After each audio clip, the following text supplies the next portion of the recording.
Praise lord. దేవునికి స్తోత్రం. ప్రియమైన దేవుని బిడ్డలారా, ఈ వాక్యం ద్వారా మీ ఎదుటికి రావటం, దేవుడు మీతో మాట్లాడటం, దీన్ని చూస్తే నా హృదయం చాలా సంతోషంతో పొంగుచున్నది. ఇది నాన్న ఈ వాక్యం ద్వారా మీ జీవితాలు, మీ కుటుంబాలు, మీ వ్యక్తిగత ప్రతి పరిస్థితులు, మీ ఆత్మీయ జీవితం వెలుగులోకి వచ్చి దీవించబడాలని నా కోరిక, నా ఆశయం ఉన్నది. ఆమేన్. ఇది నాన్న ప్రత్యేకించి ఒక ప్రత్యేకమైన అంశాన్ని మనం చూద్దాం. ఆసక్తి అనేటువంటి విషయం గురించి ఈరోజు నేను మాట్లాడాలనుకుంటున్నాను. పిల్లరా, దేవుడి యొక్క వాక్యం ద్వారా మీ అందరితో మాట్లాడాలని నేను విశ్వసిస్తున్నాను. దేవుని యొక్క వాక్యం సెలవిచ్చుచున్నది ఏంటంటే, రోమపత్రికలో 12వ అధ్యాయంలో మనం చూసినట్లయితే 12వ అధ్యాయం 11వ వచనంలో చూసినట్లయితే పౌలు అంటారు కదా, ఆసక్తి విషయంలో మాంద్యత కలిగి ఉండకుండా ఆత్మ విషయంలో తీవ్రత కలిగిన వారై దేవుని సేవించుడి అని చెప్తాడు. ఆసక్తి విషయంలో మాంద్యత లేకుండా ఉండాలి. అయితే ఈ వచనమును బట్టి మనం ఆసక్తి విషయంలో మాంద్యత లేకుండా ఎలా జీవించాలి, అసలు ఆసక్తి ఏ విషయాల్లో కలిగి ఉండాలి, మాంద్యత లేకుండా ఎలా జీవించాలి అని మనము కొన్ని విషయాలు వచనాలు చూద్దాం. పిల్లరా, మొట్టమొదటిగా దయచేసి మెద్దనటువంటి లేఖనాలు తెరిచి సంఖ్యాకాండము 25వ అధ్యాయం 13వ వచనంలో చూసినట్లయితే, దేవుణ్ణి సేవించే విషయంలో కావచ్చు, దేవుని పట్ల కావచ్చు, ఆసక్తి కలిగి ఉండాలి. వాక్యం సెలవిచ్చుచుంది కదా, యాజకులు వారు ఆసక్తితో దేవుణ్ణి సేవించి దేవుని అంటే ప్రజల పక్షాన వారు విజ్ఞాపన చేసేవారుగా ఉండాలి. అంటే ప్రజల పక్షాన వారు బలి అర్పించేవారుగా ఉండాలి. అనగా యాజకుల్లో ఆసక్తి లేకపోతే ప్రజలు నశించిపోయేవారుగా ఉంటారు.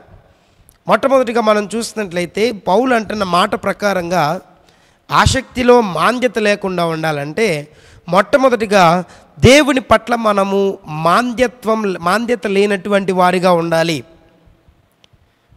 మన జీవితంలో దేవుడు అంటే ఆసక్తి మనలో లేవనెత్తబడుతూ ఉండాలి. చాలామందిలో దేవుడు అంటే ఆసక్తి కనపరచబడదు. ఆ దేవుడా అనేటువంటిది వారి యొక్క బాధల్లోనో కష్టాల్లోనో వారు కృంగినప్పుడు వారు ఆలోచిస్తూ ఉంటారు. కానీ అలా కాదు. దేవుడు అంటే మనకు సర్వస్వం అయి ఉన్నాడు. దేవుడు అంటే మనకి ఏది లేదో, ఏదైనా కోల్పోయినప్పుడు మనకి ఇచ్చేవాడు మాత్రమే కాదు, మన జీవితానికి సర్వస్వమై దేవుడు మనకి ఉన్నాడు. కాబట్టి మనం దేవుణ్ణి ఆయన ఆశ్రయిస్తున్నప్పుడు కావచ్చు, ఆయన సేవిస్తున్నప్పుడు కావచ్చు, మనము ఆసక్తి కలిగి దేవుని పట్ల ఉండాలి. అనగా దేవుడు అనగా నీలో ఒక ఆసక్తి లేవనెత్తబడాలి. ప్రత్యేకించి మనం చూసినట్లయితే ఆ భార్య భర్తలు ఇద్దరూ చూస్తే పెళ్ళైన తర్వాత తల్లిదండ్రుల కొడుక్కి తన తల్లిదండ్రులు అంటే ఆసక్తి ఎక్కువ ఉంటూ ఉంటుంది, కూతురికి అంటే తన భార్యకి తన తల్లిదండ్రులు అంటే ఎక్కువ ఆసక్తి ఉంటూ ఉంటుంది.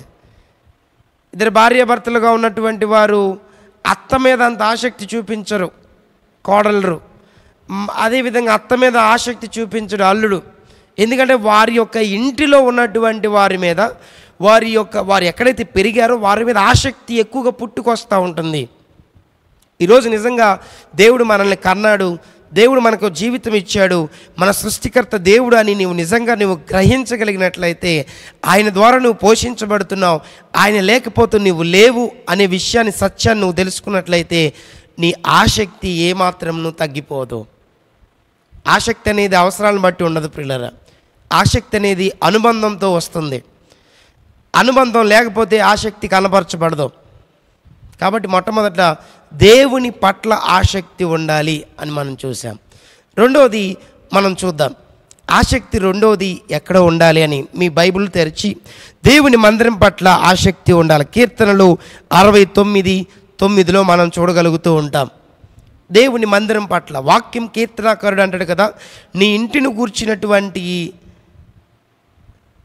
ఆలోచన, వార్త నన్ను ఉద్రేకపరుచున్నది, భక్షించుచున్నది అని కీర్తనాకారుడు మాట్లాడతాడు.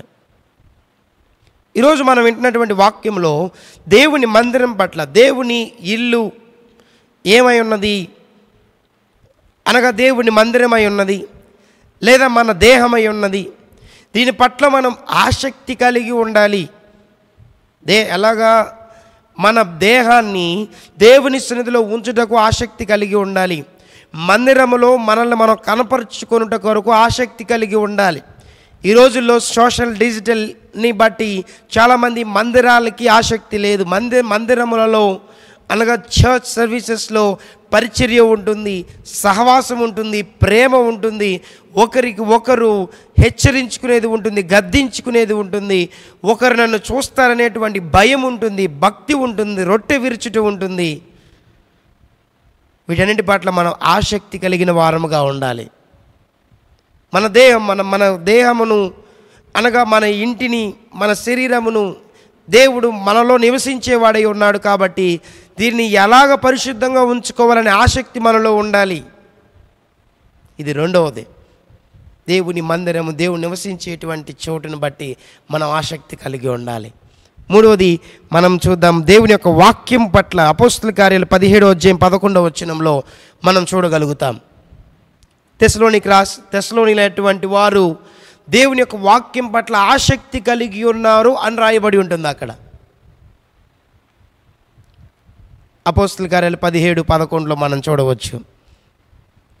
దేవుని వాక్యం పట్ల ఆసక్తి కలిగి ఉండడం మూడవది.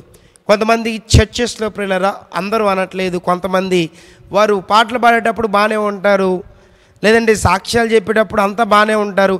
దేవుని వాక్యం అనగానే వారిలో ఉండే ఆసక్తి తగ్గిపోతూ ఉంటుంది. ఏంటి ఇంతసేపు చెప్తున్నారు పాస్టర్ గారు, లేదంటే ఏంటి ఎలా ఉంది, లేదంటే పాస్టర్ గారికి మార్కులు వేయడం.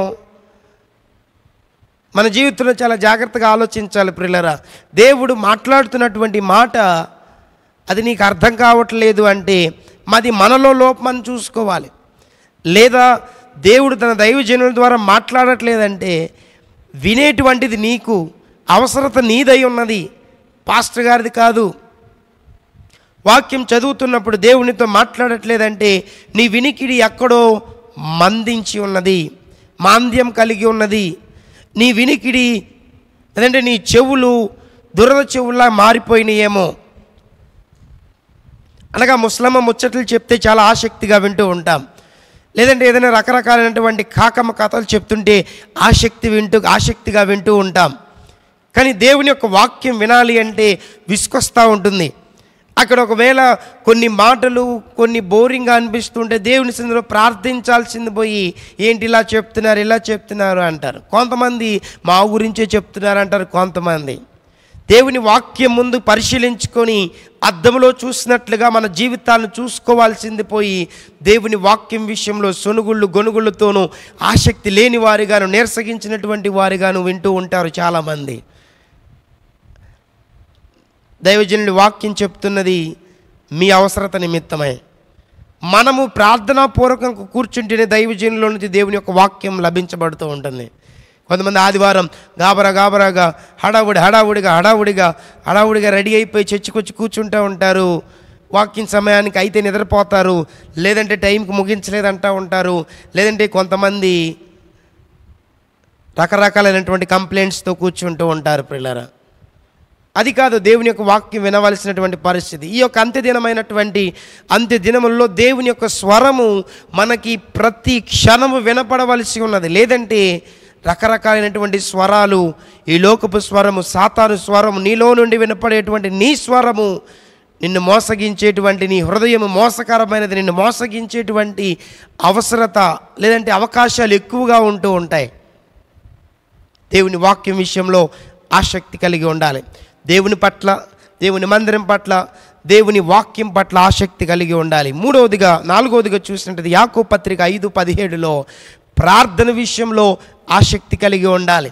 ఇక్కడ మనకి ప్రవక్త గురించి యాకోబు గారు బయలుపరుస్తూ, ప్రవక్త ప్రార్థించినప్పుడు అద్భుతాలు జరిగినాయి, ఆసక్తితో ప్రార్థిస్తే ఖచ్చితంగా కార్యాలు జరుగుతాయి అంటాడు యాకోబు గారు. ప్రార్థన చేయడం కాదు, ప్రార్థనలో ఆసక్తి కలిగి ప్రార్థించడం. అంటే ఈరోజు నేను ప్రార్థన చేద్దాం అనుకుంటున్నాను, ఇప్పుడున్న ఆసక్తి ఒక 2 రోజుల తర్వాత కూడా ఉంటుందా? ఒకవేళ దేవుడు ఇన్స్టెంట్ మిరాకిల్ కాకుండా, అంటే ఒక్కసారి నువ్వు ప్రార్థించినప్పుడే కాకుండా ఒక 2-3 రోజులు దాన్ని ఎడం చేశారనుకోండి, లాజర్ విషయంలో లాగా, మన విశ్వాసం ఎలా ఉంటుంది, ఆసక్తి ఎంతవరకు ఉంటుంది? మన ప్రార్థనలో మన ఆసక్తి ఎంత కొలది ఉన్నదో మన ఆత్మీయ జీవితం అంతగా ఎదిగింది అని మనం నిశ్చయించుకోవాలి. నీ ఆసక్తే నీ ఆత్మీయ జీవితం. నీ ఆత్మీయ జీవితం నీ ఆసక్తిని బట్టి చెప్పవచ్చు.